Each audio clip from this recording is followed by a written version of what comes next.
Would you like to play City Skylines without running out of money? Are you frustrated because your cities get choked with traffic? Hi, I'm Lee, and in this episode of More Money, Less Traffic, I'll show you how to clean up pollution so it's safe for residents, how to build an industrial area that won't get toppled by traffic. The Eastern Railroad is coming, and I've just made a deal that will keep the Empire out of here forever. Oh wait, wrong line. The Eastern Railroad is coming, and the city just made a deal that will get polluting industries out of our central plan area forever. Throughout the 19th century and well into the 20th century, railroads were huge in developing industrial economies. In the United States, land grants were often used by government authorities to lure railroads to provide service. In exchange for building a railroad spur into our city, the Eastern Railroad will receive land east of Meridian Avenue. As part of the deal to get the railroad into town, all the polluting industries in Meridian Park have agreed to move east of Meridian Avenue and south of Broadway. This change creates an opportunity to demonstrate how to improve a city through redevelopment. Over time, all cities deal with change. What made sense in the past may not make sense today or tomorrow. While sometimes costly in the short term, redevelopment can open up opportunities or eliminate problems for the present and the future. In this case, we'll make way for commercial and residential development around a new park at Prospect and Market by moving dirty pollution and truck traffic out of the way and closer to a new railroad terminal. We won't actually get to build the railroad until Part 9, after we've reached 9,000 in population, but we'll prepare for it now by building more of the plan area we introduced in Part 1, as well as developing industrial lands to the east of our city on behalf of the Eastern Railroad Corporation.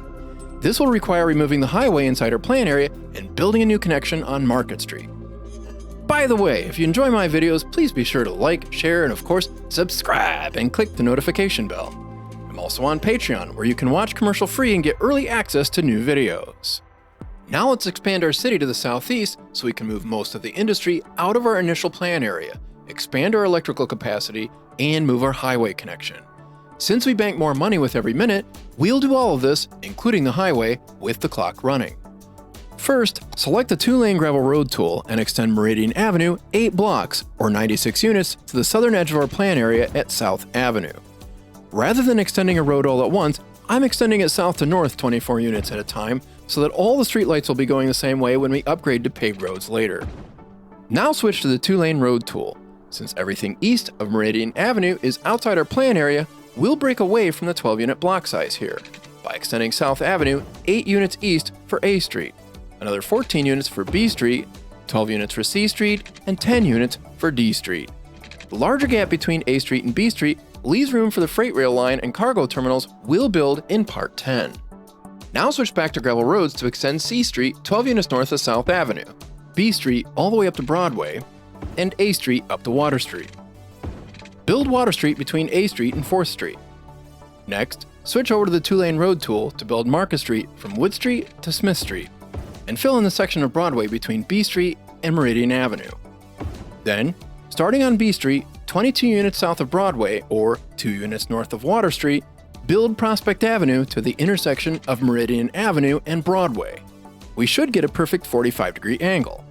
We'll come back and connect this to the existing part of Prospect after we've moved the industry out of the way. Switch back to the 2-lane gravel road tool and build A Street up to Prospect Avenue. Then, extend Smith Street from Meridian Avenue to Market Street, Mill Street and Forest Street from B Street to Market Street, and Wells, Spring, and Wood Streets between A Street and Market Street. We're leaving gaps in the grid past A Street here that will make more sense in Part 10. Finally, extend water pipes under South Avenue from C Street to Market, under Market and A Street to Broadway, and under Broadway from B Street. We want to create a commercial area along Market Street south of Broadway, but we don't want to remove the industry here until we zone more elsewhere and give it time to grow in. So let's start by just zoning commercial between Smith Street and Mill Street for now. This should push electricity far enough to feed a new strip of industrial zones between A Street and Meridian Avenue from Water Street to South Avenue. Now click on Districts and Areas so we can extend the Meridian Park District out to cover everything east of Meridian Avenue and south of Prospect Avenue. Then, create a new district that runs between Meridian Avenue and at least 3rd Street and South Avenue. Be sure it doesn't creep north of Smith Street or east of Meridian Avenue. This border allows us to set this new district to forestry specialization without destroying existing generic industry on Smith Street before we're ready. Also, ground pollution from our generic industry east of Meridian Avenue won't affect buildings on the west side of Market Street. Name this new district South Market. While our new industrial zones continue to grow in, let's add more electricity capacity so we can stop the shortages that happen when the temperature drops. The geothermal power plant comes with the Green Cities expansion and became available with our latest milestone. It's our first big non-polluting power plant and has twice the capacity of a coal power plant. Let's build one on South Avenue just past C Street. If you don't have the Green Cities DLC, I recommend building another coal power plant here instead. As our power grid spreads down to South Avenue, move the 2 coal power plants near Market and Broadway down to South Avenue on either side of A Street. This will transmit power from our geothermal power plant to our new industrial zones. Since our garbage processing has also fallen behind, build 2 new recycling centers along A Street. These improvements will allow us to cut our electricity and garbage budgets down to 100%. With our power grid whole again, dezone the industrial area west of 2nd Street and rezone commercial along Broadway and on the west side of 2nd Street to Prospect. Then, dezone the industry west of Market Street up to Finch Street, and zone commercial along Market Street and the south side of Broadway. Demolish the commercial building on the south side of Broadway so a new building can fill the whole lot. Now, let's remove the highway. We'll start by building a temporary road at B Street and South Avenue. Extend the road for 30 units and then connect it to the nearest node on the highway, and continue it across to the other side. Now, wait for a break in inbound traffic and bulldoze the highway to the north. This will allow traffic already beyond this point to continue while forcing the rest to use our temporary road. Now move up to the end of our highway at 4th and Smith Street and bulldoze the outbound one-way road when there's a break in traffic. Now we can bulldoze these sections of highway while still maintaining connectivity with the outside world. Let's finish up the rest of our expansion. Extend South Avenue 36 units west of 3rd Street, and then extend Market Street to fill in the gap from South Avenue. Switch back to the 2-lane gravel road tool and complete the grid west of Market Street to 3rd Street, and south of Smith Street to Wells Street. Extend a water pipe under 3rd Street. Since now we have commercial buildings to spread electricity, we can dezone all the remaining industry east of Market Street up to Finch Street, and move the recycling centers down by the others on the east side of A Street. Next, dezone the industry between Thrush and Finch Streets. Then, switch the one-way section of 4th Street to a 2-way. With all the industry gone at Broadway, let's continue Prospect Avenue at a 45-degree angle from Meridian Avenue and Broadway straight for 8 units, and then complete it to Market Street with the curved road tool using the guideline. Finally, zone commercial along Market Street and Broadway, along Market Street and Finch Street, and on the south side of Prospect. Now the tricky part. From the end of each highway segment, extend a straight road 26 units.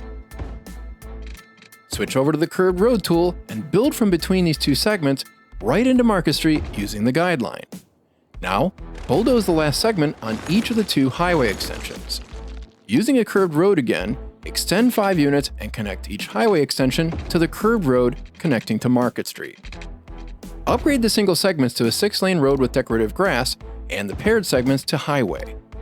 Be sure to switch the outbound side to the opposite direction. Finally, demolish the temporary gravel roads. Give me a moment to set up street names and stop signs.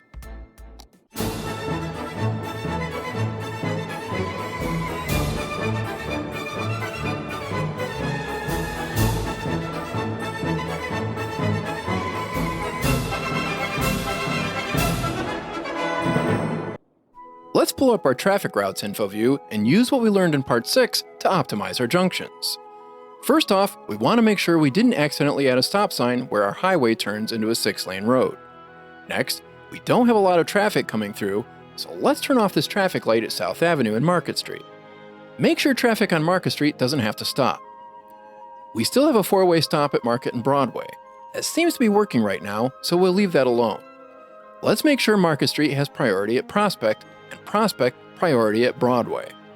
Finally, since 4th Street no longer provides highway access, we can turn off the traffic light here and restore full priority to Broadway.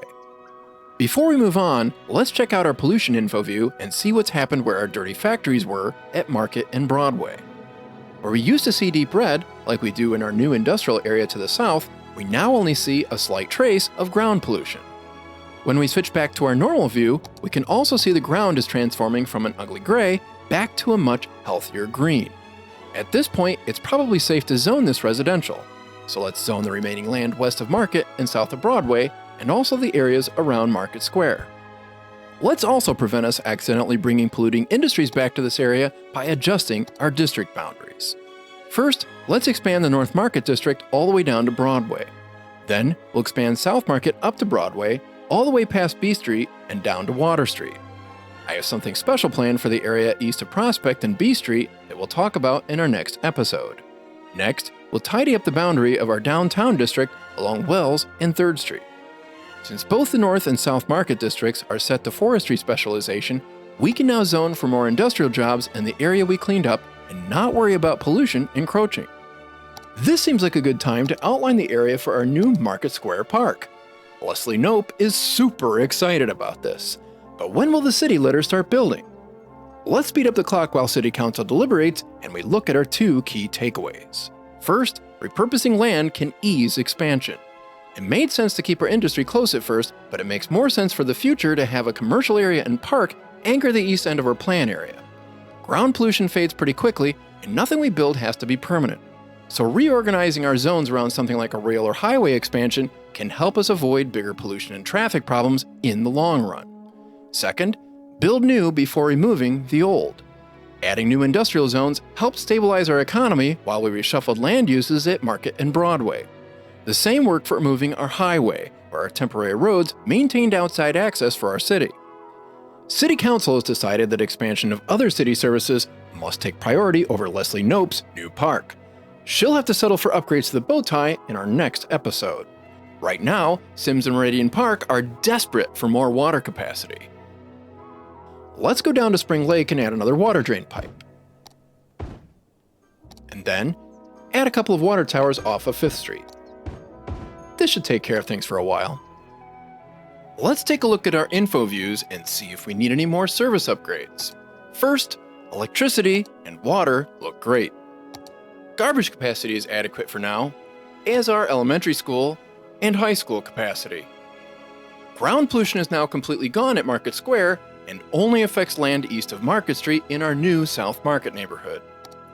Healthcare, fire, and police coverage are pretty thin beyond downtown, which hurts land value farther out. Our last milestone gave us access to hospitals, fire stations, and police headquarters. So let's place these right now to enhance our service coverage, as well as land value and tax revenues like we learned in parts 4 and 5. We'll build a police headquarters and fire station across from each other on Broadway at 5th Street.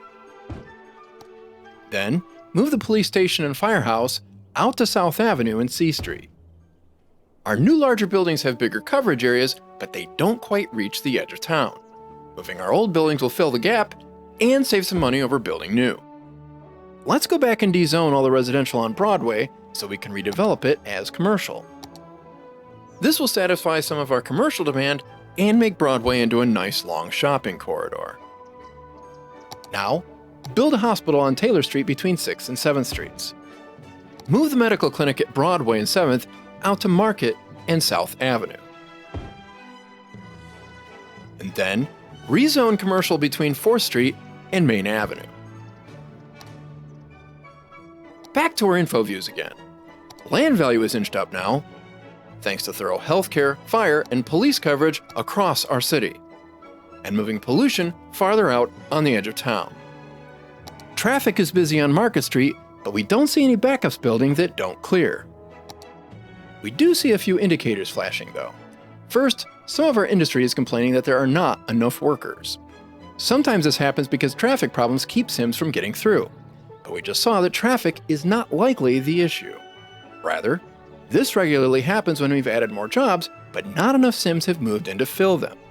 If we check our population info view, we see that unemployment is indeed rather low. This situation will improve as more Sims move into our new residential zones and get matched up with available jobs. We also see a few commercial zones complaining about not enough customers. This too should clear up as more Sims move in, especially as we finish building out our initial city plan in our next episode. If you enjoyed this video, please leave a like and a comment, and of course, subscribe. You don't want to miss out on how our grid actually improves traffic flow. So long!